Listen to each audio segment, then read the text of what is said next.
तो देखिए, एक तरफ फिल्म अल्फा का जोरदार प्रमोशन हो रहा है, तो दूसरी तरफ धमाल 4 के प्रमोशन के लिए फिल्म की स्टार कास्ट मोर्चा संभाले हुए है। फिल्म में लीड एक्ट्रेस रितेश देशमुख और अंजलि दिनेश आनंद एक मॉल में फिल्म के प्रमोशन के लिए पहुंचे। आपको बता दें, इस दौरान उन्होंने अपने गुलाबी साड़ी गाने पर जमकर डांस भी किया। इस मेगा इवेंट में तमाम फैंस भी मौजूद रहे, जिन्होंने स्टार कास्ट के साथ फुल मस्ती की है। तो ये तस्वीरें देखिए आप, धमाल 4 के प्रमोशन के लिए धमाल 4 की टीम से रितेश देशमुख एक मेगा इवेंट शो में पहुंचे अपनी लीड एक्ट्रेस के साथ। वहां पर गुलाबी साड़ी में उन्होंने डांस भी किया।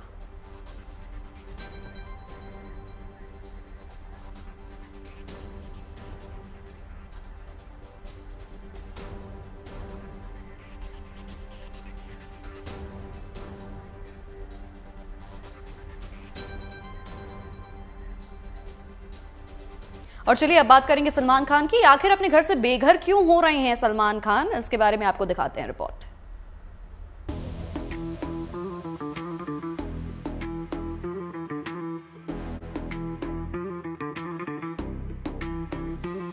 बॉलीवुड के भाईजान यानी सलमान खान का नाम लेते ही जहन में सबसे पहले बांद्रा के गैलेक्सी अपार्टमेंट की तस्वीर उभरती है। पिछले 50 सालों से ये अपार्टमेंट सलमान खान की पहचान और उनके करोड़ों फैंस के लिए सुपरस्टार की एक झलक पाने का एक ठिकाना रहा है। हर ईद पर इसी गैलेक्सी अपार्टमेंट की बालकनी से भाईजान अपने फैंस का अभिवादन करते हैं। अपनी बर्थडे के मौके पर सलमान इसी गैलेक्सी अपार्टमेंट की बालकनी में खड़े होकर कभी केक कट करते हैं तो कभी फैंस को हाथ हिलाकर शुक्रिया कहते हैं। सिर्फ सलमान ही नहीं बल्कि उनका पूरा परिवार इसी अपार्टमेंट में सालों से रह रहा है। सलमान के भाई अरबाज और सुहेल हों या फिर उनके माता पिता, गैलेक्सी मतलब बॉलीवुड के दबंग सुपरस्टार सलमान खान का घर। लेकिन अब बहुत जल्द भाईजान का पता बदलने वाला है, क्योंकि चर्चा है कि सलमान अपनी पूरी फैमिली के साथ अपने एक नए और आलीशान बंगले में शिफ्ट होने वाले हैं। समंदर किनारे बन रहे इस 6 मंजिला आशियाने में सलमान अपनी पूरी फैमिली के साथ शिफ्ट होंगे। जानकारी के मुताबिक सलमान खान का ये नया घर बांद्रा के ही चिंबई इलाके में बनेगा, जो गैलेक्सी अपार्टमेंट से बस कुछ ही मिनटों की दूरी पर है। इसके निर्माण के लिए Maharashtra coastal zone management authority ने 16 जून को मंजूरी दे दी है। सूत्रों की माने तो समंदर की लहरों को निहारता ये नया आशियाना सलमान की मां सलमा खान के नाम वाली जमीन पर आकार लेगा। इस प्लॉट पर 1956 से पहले की एक पुरानी 2 मंजिला इमारत थी, जिसे जर्जर हालत के चलते गिरा दिया गया है। अब इसकी जगह पर एक शानदार 6 मंजिला इमारत खड़ी की जाएगी। इस नए घर में ग्राउंड फ्लोर, स्टिल्ट पार्किंग समेत 6 मंजिलें होंगी। हालांकि इस नए आशियाने को लेकर अभी तक सलमान खान या उनकी टीम की तरफ से कोई आधिकारिक बयान सामने नहीं आया है, लेकिन बॉलीवुड के बाजार में चर्चाएं आम हैं। गैलेक्सी अपार्टमेंट की वो बालकनी भले ही अब सूनी हो जाए, लेकिन भाईजान का जलवा इस नए 6 मंजिला महल में और भी 2 गुना होने वाला है। घर बदल रहा है, लेकिन सलमान का स्वैग और उनके चाहने वालों का प्यार बिल्कुल वैसा ही रहेगा। देखना ये है कि आने वाली ईद पर फैंस अपने सिकंदर की एक झलक पाने के लिए समंदर किनारे वाले इस नए आशियाने के बाहर कैसे जुटते हैं। Bureau report, good news today. और अब बात मानसून की कर लेते हैं। एक तरफ पूर्वोत्तर और पूर्वी भारत के कई राज्यों में भारी बारिश का दौर शुरू हो चुका है, तो वहीं उत्तर भारत के कई इलाके अब भी तेज गर्मी और लू की चपेट में हैं। मानसून की देरी से दिल्ली एनसीआर में भी भीषण गर्मी देखने को मिल रही है। तेज धूप और धीमी हवा की वजह से उमस बढ़ गई है, लेकिन अब मौसम विभाग ने राहत की खबर दी है। मौसम विभाग के मुताबिक दिल्ली एनसीआर में इसी हफ्ते मानसून दस्तक दे सकता है। 4 जुलाई से मानसून के आने की पूरी संभावना है।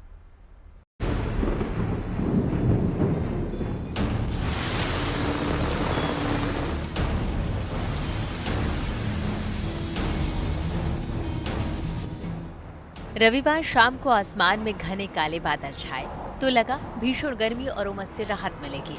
40 से 60 किलोमीटर प्रति घंटे की रफ्तार से तेज धूल भरी हवाएं भी चली। तेज हवाओं से धूल और आंधी का माहौल रहा, लेकिन जिस बारिश का दिल्ली वासी शिद्दत से इंतजार कर रहे थे वो नहीं आई। मौसम विभाग के मुताबिक आज भी बारिश के आसार नहीं है। दिन में धूप खिली रहेगी, शाम तक आंशिक रूप से बादल छा सकते हैं, यानी गर्मी और उमस से आज भी राहत की उम्मीद नहीं है। दिल्ली में भी 41 डिग्री यानी 41 डिग्री सेंटीग्रेड के आसपास जो अधिकतम तापमान थे कल रिकॉर्ड किए गए। हमारा अनुमान यही है कि आज भी तापमान जो है, अधिकतम तापमान जो है वो इसी रेंज में रह सकते हैं, 42 डिग्री सेंटीग्रेड के आसपास पहुंच सकते हैं। हीट वेव कंडीशंस भी कुछ एक स्थानों पर दिल्ली में देखने को मिल सकती हैं। इसके साथ साथ हरियाणा, उत्तर प्रदेश और बिहार, उसका जो एडजॉइनिंग एरिया बिहार का, नॉर्थ ईस्ट MP का है, उसमें भी अगले 1 से 2 दिनों के दौरान जो है हीट वेव कंडीशन देखने को मिल सकती हैं। हालांकि उसके बाद से इसमें टेम्परेचर्स में गिरावट देखने को मिलेगी और हीट वेव कंडीशन से जो है राहत मिलेगी। सामान्य तौर पर मानसून 27 से 28 जून तक दिल्ली पहुंच जाता है, लेकिन इस बार ऐसा नहीं हुआ। हालांकि मौसम विभाग के मुताबिक उत्तर भारत में मानसून अब तेजी से आगे बढ़ रहा है। अगर मौसम की मौजूदा परिस्थितियां बनी रहीं, तो राजधानी दिल्ली में जल्द मानसून की दस्तक हो सकती है। मौसम विभाग का कहना है कि अगले 5 से 6 दिनों के दौरान मानसून के उत्तर भारत के कई हिस्सों में आगे बढ़ने के लिए परिस्थितियां अनुकूल हैं। अगले 2 से 3 दिनों में मानसून अरब सागर, उत्तर प्रदेश और उत्तराखंड के और इलाकों तक पहुंच सकता है। मौसम की परिस्थितियां अगर इसी तरह अनुकूल रहीं, तो दिल्ली में 4 जुलाई तक मानसून दस्तक दे सकता है। 30 जून से 1 जुलाई के बीच गरज चमक के साथ हल्की सी मध्यम बारिश होने की संभावना है, जिससे भीषण गर्मी और उमस से कुछ राहत मिल सकेगी। 2 से 4 जुलाई के दौरान आसमान में बादल छाए रहने और हवा की गति तेज होने का अनुमान है। साथ ही मॉनसून के आगमन के लिए परिस्थितियां पूरी तरह अनुकूल होने का अनुमान है। मौसम विभाग ने बताया कि पाकिस्तान से आने वाली शुष्क पश्चिमी हवाओं और अरब सागर से आने वाली नमी वाली दक्षिण पश्चिमी हवाओं के टकराव के कारण मॉनसून की रफ्तार धीमी हुई है। इसी वजह से तापमान और उमस तो बढ़ी, लेकिन अच्छी तरह बारिश नहीं हो सकी। अब बारिश क्यों नहीं हो पा रही, तो उसकी वजह यह है कि दिल्ली के ऊपर शुष्क और नम हवाओं के मिलने से बादल तो बन रहे हैं, लेकिन पर्याप्त नमी नहीं होने के कारण व्यापक बारिश नहीं हो पा रही। बादल दोपहर में तब बनते हैं जब तक दिन का अधिकतम तापमान दर्ज हो चुका होता है। इसलिए वास्तविक और फील्ड्स लाइक तापमान दोनों असामान्य रूप से ऊंचे बने हुए हैं। तो मॉनसून की एंट्री दिल्ली NCR में बेशक कुछ दिनों की देरी से हो रही है, लेकिन 4 जुलाई से मॉनसून के आने की पूरी संभावना है और उससे पहले 1 जुलाई से कमोबेश हर रोज दिल्ली में न केवल बादल छाए रहने का पूर्वानुमान है, बल्कि तेज हवाओं या धूल भरी आंधी के साथ बारिश के भी पूरे आसार हैं। यानी मॉनसून से पहले प्री मॉनसून की बारिश राहत का पैगाम ला सकती है। Bureau report, good news today. Odisha के मयूरभंज में एक कलाकार की प्रदर्शनी चर्चा में है। महाराष्ट्र के कोल्हापुर के इस कलाकार का नाम है कुमार मिसाल और इनकी खासियत ये है कि जिस पेपर पर अपना आर्टवर्क ये तैयार करते हैं, वो पेपर भी खुद बनाते हैं, वो भी खेती के कचरों से। और इनकी कलाकृतियों में खास तौर पर कृषि जीवन की झलकियां भी मिलती हैं।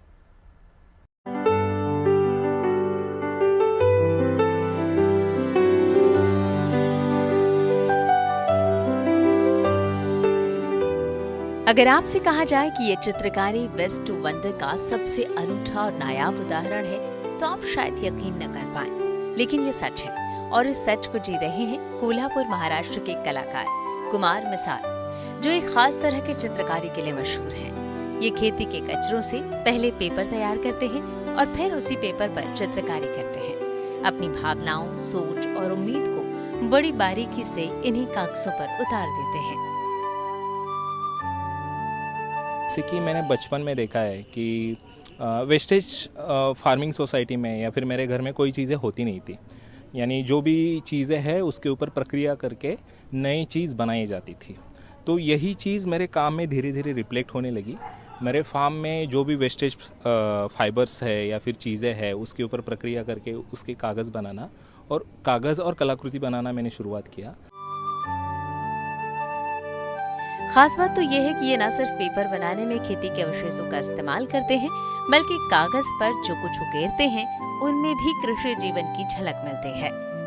खेती में जो कुछ भी यूज़ होता है, एक छोटी भी चीज़ वेस्ट ना हो, वो माइंडसेट को लेके वो कॉर्न हस्क, बनाना फाइबर, राइस हस्क, जैसे अलग अलग प्रकार की चीज़ों को लेके उनके साथ उन्होंने मास्टरी बनाई है, एक्सपर्टीज़ बनाई है पेपर बनाने में, और उसके ऊपर वो चित्रकार करते हैं।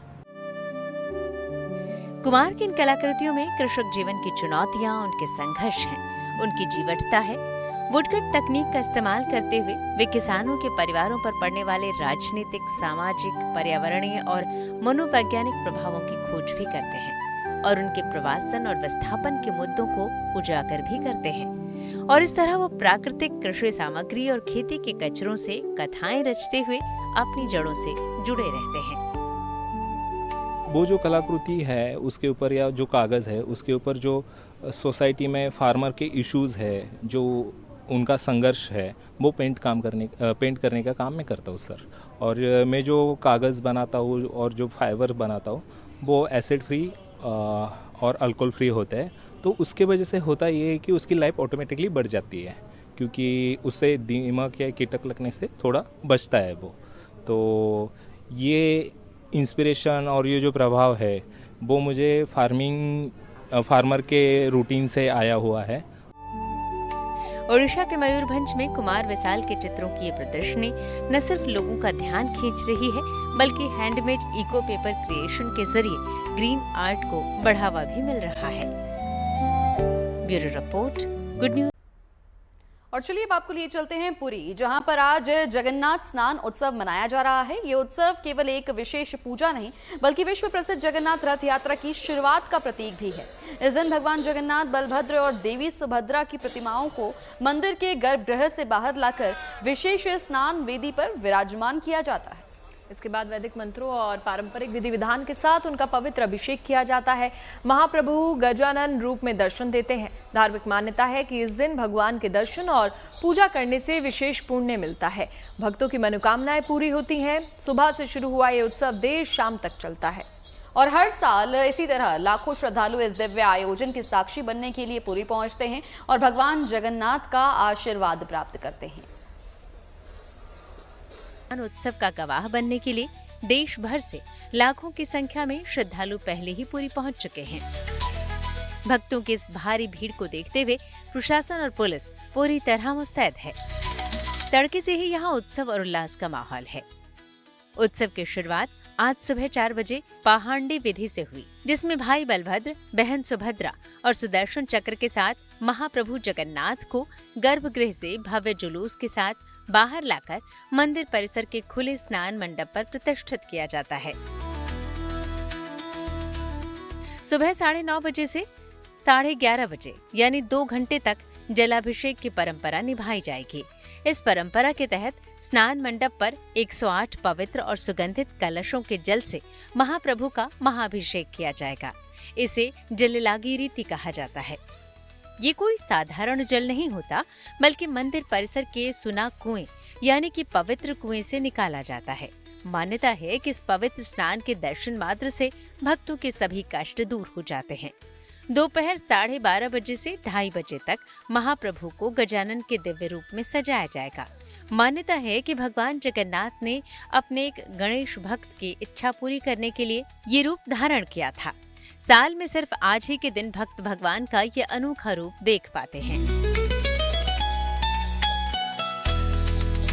देर शाम तक प्रभु अपने भक्तों को इसी हाथी या गजवेश के रूप में दर्शन देंगे। भगवान जगन्नाथ के इस दिव्य रूप के दर्शन के लिए भारी भीड़ उमड़ती है। इस रूप के दर्शन पाकर हर भक्त का हृदय आनंद से भर उठता है। आज के स्नान उत्सव के बाद एक और दिलचस्प परंपरा निभाई जाएगी। 16 जुलाई को शुरू होने जा रही रथ यात्रा से पहले भगवान पूरे 15 दिनों के लिए एकांतवास में चले जाएंगे और मंदिर के कपाट भक्तों के लिए बंद कर दिए जाएंगे। धार्मिक परंपरा के मुताबिक महाभिषेक के बाद भगवान जगन्नाथ को बुखार आने की मान्यता है। इस वजह से उन्हें 15 दिनों तक विश्राम के लिए ले जाया जाता है। इस अवधि को अनासर कहा जाता है। 30 जून से 14 जुलाई तक मंदिर के कपाट आम भक्तों के लिए पूरी तरह बंद रहेंगे। इस दौरान भगवान अनासर घर यानी विश्राम कक्ष में एकांतवास करेंगे, जहां जड़ी बूटियों और विशेष आयुर्वेदिक औषधियों से उनका उपचार किया जाएगा। 15 जुलाई को पूरी तरह स्वस्थ होने के बाद भगवान नए स्वरूप में भक्तों को दर्शन देंगे, जिसे नवयौवन दर्शन कहा जाता है। इसके अगले दिन भव्य रथ यात्रा का आयोजन होता है, जिसमें भगवान जगन्नाथ, बलभद्र और सुभद्रा अपने अपने रथों पर सवार होकर गुंडिचा मंदिर की यात्रा करते हैं। इस साल भगवान जगन्नाथ की रथ यात्रा 16 जुलाई गुरुवार से शुरू होने जा रही है, जिसका समापन 24 जुलाई को होगा। इस बीच जगन्नाथ मंदिर के रथखला में रथ निर्माण का कार्य अंतिम चरणों में पहुंच चुका है। 14 से 15 जुलाई तक रथ निर्माण पूरा हो जाएगा, जिसके बाद 16 जुलाई को मुख्य अनुष्ठान के बाद भगवान जगन्नाथ, भाई बलभद्र और सुभद्रा के साथ इन तैयार रथों पर सवार होकर अपनी मौसी के घर यानी गुंडिचा मंदिर के लिए प्रस्थान करेंगे। Bureau report, good news today.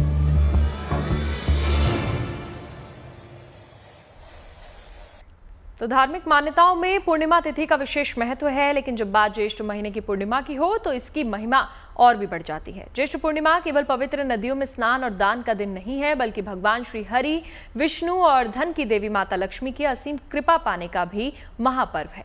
तो वहीं आपको बता दें, ज्योतिष शास्त्र के अनुसार इस बार ज्येष्ठ पूर्णिमा पर ग्रहों और नक्षत्रों का बेहद अद्भुत और शुभ संयोग बन रहा है, जो इस दिन के पुण्य फल को कई गुना बढ़ा रहा है।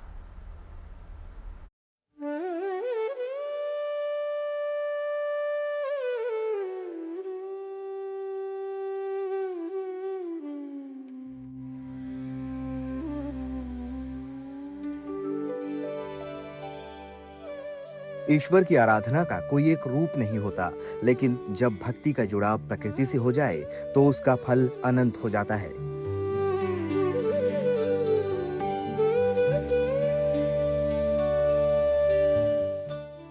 धार्मिक परंपराओं में पूर्णिमा की तिथि हमेशा से चंद्रमा की पूर्णता और मन की शांति का प्रतीक रही है, लेकिन जब बात ज्येष्ठ मास की पूर्णिमा की हो तो इसका महत्व और बढ़ जाता है।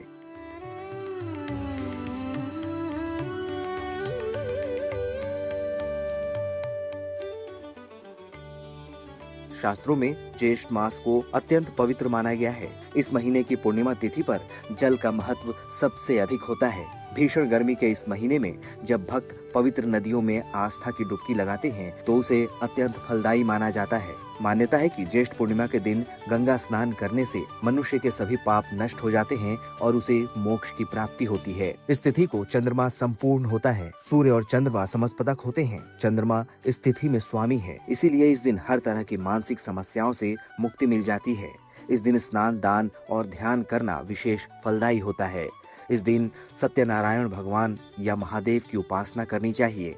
ज्येष्ठ पूर्णिमा पर वृक्षों और प्रकृति के पूजन की परंपरा है। इस दिन गंगा जल, बरगद के पेड़ और सूर्य देव की उपासना से विशेष लाभ होता है। लेकिन इस बार की ज्येष्ठ पूर्णिमा केवल एक तिथि नहीं है, बल्कि एक ऐसा महामुहूर्त है जिसका इंतजार तमाम भक्तों को लंबे अरसे से था। ज्योतिष शास्त्र के अनुसार इस ज्येष्ठ पूर्णिमा पर ब्रह्मांड में ग्रहों का एक अत्यंत दुर्लभ और मंगलकारी संयोग बन रहे हैं। इस पावन अवसर पर सिद्धि योग, साध्य योग और त्रिघरी योग जैसे राजयोग का निर्माण हो रहा है। इन शुभ संयोग के बीच किया गया कोई भी दान, चाहे जल से भरे कलश, सत्तू, अन्य या वस्तु हो, उसका पुण्य काफी बढ़ जाता है। इस दिन किया गया दान सीधे हमारे पितरों को तृप्त करता है और घर में सुख समृद्धि के द्वार खोलता है। ज्येष्ठ पूर्णिमा को वट पूर्णिमा भी कहा जाता है। माना जाता है कि इस दिन सुहागिन महिलाएं पति की लंबी उम्र के लिए वट वृक्ष की पूजा करती हैं और वट वृक्ष की परिक्रमा करते हुए कच्चा सूत बांधती है। Bureau report, good news today.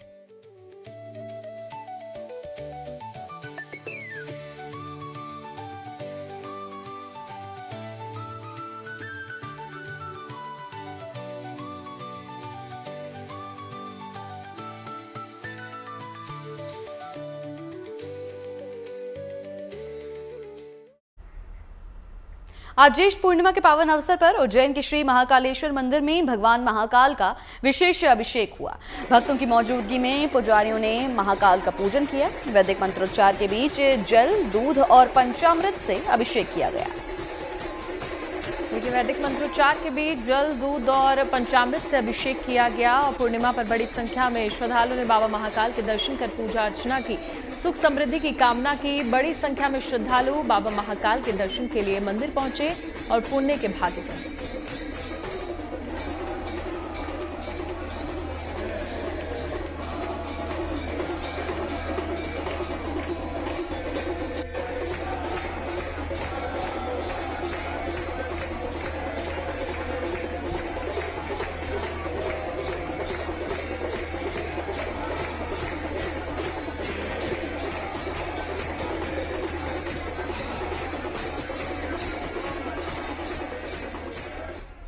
चलिए अब बात कर लेते हैं बाबा अमरनाथ की, बाबा बर्फानी की, जिनके धाम की वार्षिक पावन तीर्थ यात्रा आज से ठीक चौथे दिन शुरू होने जा रही है।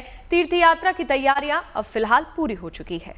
तो वहीं उससे पहले आज ज्येष्ठ पूर्णिमा की पवित्र तिथि आई है और इस खास अवसर पर बाबा बर्फानी की पवित्र गुफा में पहली पूजा की गई। ये पहली पूजा हर साल पवित्र तीर्थ यात्रा से पहले ज्येष्ठ पूर्णिमा को की जाती है। आपको बता दें, श्री अमरनाथ धाम की यात्रा के औपचारिक शुभारंभ से पहले की जाने वाली प्रथम पूजा का बहुत गहरा और धार्मिक और आध्यात्मिक महत्व होता है। ये पवित्र अनुष्ठान बाबा बर्फानी से पूरी यात्रा के निर्विघ्न और सुरक्षित संपन्न होने की प्रार्थना करने के लिए किया जाता है। इस पारंपरिक पूजा के साथ ही वार्षिक अमरनाथ यात्रा की शुरुआत मानी जाती है। हालांकि औपचारिक रूप से बाबा के दर्शन के लिए जत्थे इसके बाद रवाना होते हैं। हर साल बाबा बर्फानी की प्रथम पूजा में जम्मू कश्मीर के उपराज्यपाल और श्री अमरनाथ श्राइन बोर्ड के अधिकारी शामिल होते हैं। प्रथम पूजा का मुख्य उद्देश्य भगवान शिव और माता पार्वती का आशीर्वाद प्राप्त करना है, ताकि सभी तीर्थयात्री बिना किसी बाधा या अनहोनी के कठिन मार्ग को पार कर सके। इस वर्ष की श्री अमरनाथ जी की यात्रा 3 जुलाई से शुरू होने जा रही है, यानी कि शुक्रवार को ये यात्रा शुरू हो जाएगी। बृहस्पतिवार को यात्रियों का पहला जत्था यहाँ जम्मू के यात्री निवास भवन से रवाना कर दिया जाएगा। इस समय मैं मौजूद हूँ जम्मू के यात्री निवास भवन के बाहर और यहाँ पर श्रद्धालुओं का आना शुरू हो चुका है। आप देख सकते हैं कि श्रद्धालुओं में खासा उत्साह है। बम बम भोले का जय घोष हो रहा है, हर हर महादेव का जय घोष हो रहा है। ये श्रद्धालु जो है देश के अलग अलग भागों से आए हैं भगवान भोलेनाथ के दर्शनों के लिए। यहाँ पर देखिए श्रद्धालु में खासा उत्साह देखा जा सकता है। कहाँ से आए? भरतपुर से आए हैं और देखो हमारी किस्मत। 3 साल से मेरे हस्बैंड की ड्यूटी मंदिर में अमरनाथ, मेरे हस्बैंड BSF में, ये मेरी गुरु माँ है। 10 साल से अन्न नहीं खाती और आज हमारे मन में इतनी खुशी है, इतनी खुशी है। बुलावा आ गया, बुलावा आ गया, हाथ पकड़ के बुला लिया। भोलेनाथ में कितनी प्रसन्नता की अनुभूति? बहुत खुशी है, बहुत बहुत खुशी है।